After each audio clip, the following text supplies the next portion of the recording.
We only have so much time, energy in a day, in a life. So when you put energy into one thing and it only does one thing for you, it's just not as cool as putting the same amount of time and energy and saying, wow, I can harvest fruit and put on my family's plate, and I can also feed my animals, and I can also pump nitrogen from the atmosphere into the ground, all for the same amount of energy. That's just common sense. That's just something we should all be doing more of.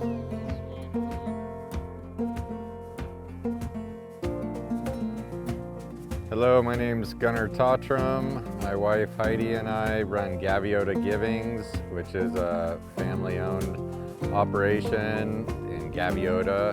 We have generally what's considered rangeland, cattle grazing property, very few trees. In this Mediterranean climate without rain, we had an extremely long dry season. All the grasses have been switched from perennial grasses to these annual grasses that die out every year, and there was just very little feed. If you want to maintain a functioning agricultural operation, especially a livestock operation, that's a massive amount of period where there's no feed.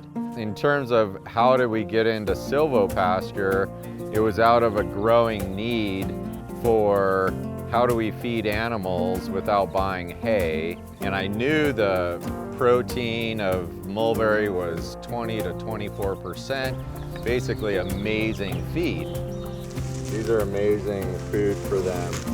This is incredible. You can have this abundant of a tree in pasture, and the amount of forage is mind-boggling at a time of year when our pastures are declining greatly. So what the last 10 years have been for us has been identifying what plant species, what varieties, and successes and failures. You know, we're growing those muscles of like, these trees need this, this is important this time of year.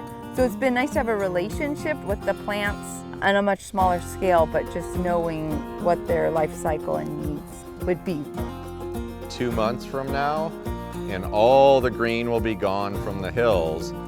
And that's when our things like our mulberry and our elderberry and our loquat and our honey locust and our black locust and all these species are going to be their most vibrant. So at a time of year when those species are doing their best and our grasses are doing their poorest, that's just good business. That just makes sense. The silvopasture that we're envisioning here ticks multiple boxes, right? We're going to be planting nitrogen fixers, so they're going to help the soil microbiology and the other plants gain atmospheric nitrogen, provide shade, provide shelter from the wind, provide wildlife corridors. That's the hope here for a Southern California or Mediterranean climate silvopasture operation. Not everything's gonna work, or it's not gonna go the way it worked someplace else.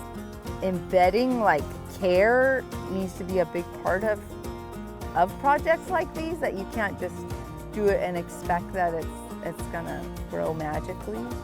There's so many lessons to be learned in things that don't work as well. It's about community. It's about us coming together and sharing. Here's what I did, here's how it worked, here's how it didn't work. Now you have that knowledge, now you're gonna up the ante.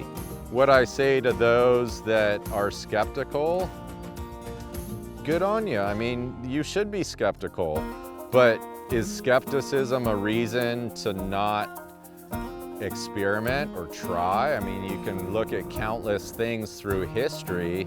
If somebody didn't go out on a limb, then fill in the blank wouldn't have been discovered. We need to have people skeptical, and we need to have people out there trying crazy stuff. So if we're the crazy ones, then it's all good.